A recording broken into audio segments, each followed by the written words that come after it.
Selain di Tulang Bawang Barat, kasus asusila dalam keluarga juga terjadi di Bandar Lampung.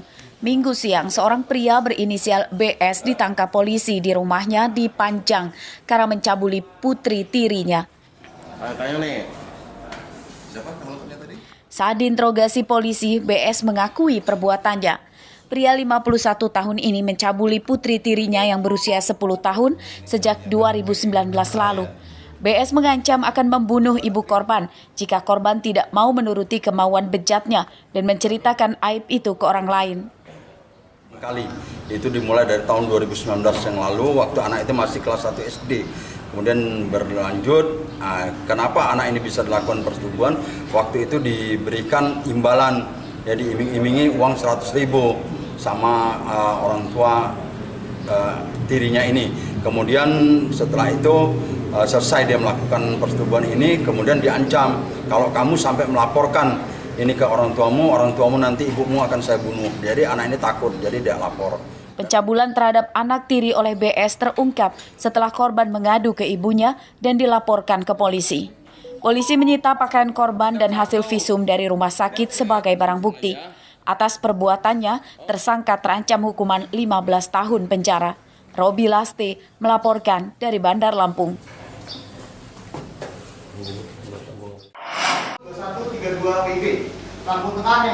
Polisi Lampung Tengah yang menembak teman sekantornya hingga tewas divonis hukuman 12 tahun penjara. Terdakwa bernama Rudi Suryanto dan korban bernama Ibda Ahmad Karnain. Keduanya sebelumnya sama-sama bertugas di Polsek Wai Pengubuan, Lampung Tengah. Sidang putusan ini digelar di Pengadilan Negeri Gunung Sugih, Lampung Tengah. Sidang digelar secara virtual. Terdakwa Rudi mengikuti sidang dari Rutan Gunung Sugih. Sementara ruang sidang dihadiri keluarga korban. Pembacaan vonis 12 tahun penjara untuk terdakwa dari Ketua Hakim disambut isak tangis keluarga Ibda Ahmad Karnain. Mereka akan banding karena putusan hakim dinilai tidak setimpal dengan perbuatan Rudi Suryanto yang telah merencanakan membunuh Ibda Ahmad Karnain. Kami akan segera mengajukan pendaftaran banding di Pengadilan Negeri dan segera mengirimkan memori banding. Ketentuan pasal 338 subsidiar dan vonis 12 tahun artinya tidak sesuai dengan apa yang penuntut membuktikan, yaitu pasal dakwaan primer pasal 340 dengan tuntutan pidana seumur hidup. Oleh karena itu, tapi walaupun seperti itu kan masih putusan tingkat pertama. Kalau misalnya ada pihak-pihak jaksa maupun terdakwa yang merasa bahwa itu terlalu berat atau itu terlalu ringan, itu dapat mengajukan banding ke pengadilan tinggi.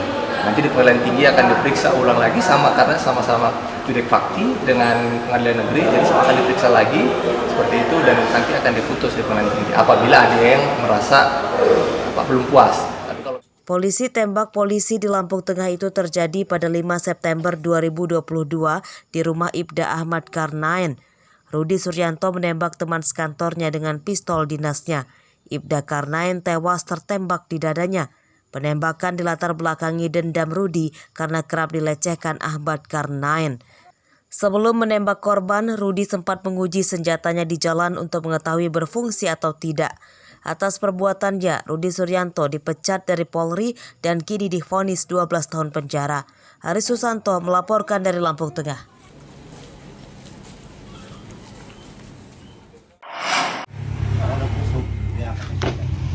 Pencurian di Lampung marak. Minggu dini hari, rumah Andika di Desa Purwajaya, Kecamatan Banjarmargo, Tulang Bawang disatroni pencuri. Pelaku seorang diri masuk rumah dengan cara merusak kunci jendela. Pelaku menggasak tas berisi uang 6 juta rupiah serta ponsel genggam yang diletakkan di ruang tengah. Pencurian diketahui korban yang terbangun dari tidur melihat pelaku kabur melalui pintu dapur. Andika dan istrinya yang mengejar kehilangan jejak saat pelaku kabur ke arah perkebunan singkong di belakang rumahnya. Sebelum jam 5 lah, sebelum subuh. Apa aja Mbak yang hilang Mbak? HP sama duit. Uang berapa Mbak? Sekitar 5 jutaan lah. Terus handphone itu merek apa Mbak? Oppo A5s. Jadi total berapa itu Mbak? Nggak tahu. Sekitar berapa ya, Kak? Ya 5 juta lebih lah pokoknya. Oke. Dan saat ini sudah dilaporkan ke polisi belum Mbak? Alhamdulillah sudah. Pencurian di rumah Andika telah dilaporkan ke Polsek Banjar Agung Tulang Bawang. Hingga Minggu siang pelaku belum ditangkap polisi. Mustaqim melaporkan dari Tulang Bawang. Kejaksaan Tinggi Lampung membongkar dugaan korupsi program bedah rumah warga miskin yang dikelola Dinas Permukiman dan Kawasan Permukiman atau Disperkim Lampung Utara. Kerugian negara ditaksir mencapai 3,6 miliar rupiah. Tim penyidik telah memeriksa sejumlah pejabat Dinas Perkim Lampung Utara serta konsultan dan pengawas.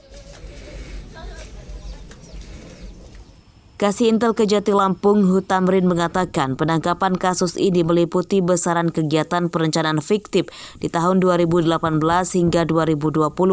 Sebagian dana bantuan bagi warga miskin untuk membiayai perbaikan rumah tidak layak huni atau RTLH tidak sampai ke penerimanya karena data penerimanya diduga fiktif.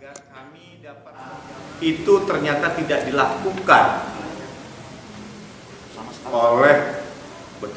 oleh konsultan, sama sekali tidak pernah dilakukan. Jadi dapat kita katakan bahwa kegiatan ini adalah kegiatan fiktif. Nah, itu didapat dari keterangan masyarakat, konsultannya, maupun dari beberapa pejabat Perkim di Lampung Utara. Belum ada seorang pun yang ditetapkan tersangka. Pejabat Dinas Perkim Lampung Utara, konsultan dan pengawas yang telah diperiksa penyidik Kejati Lampung berstatus sebagai saksi.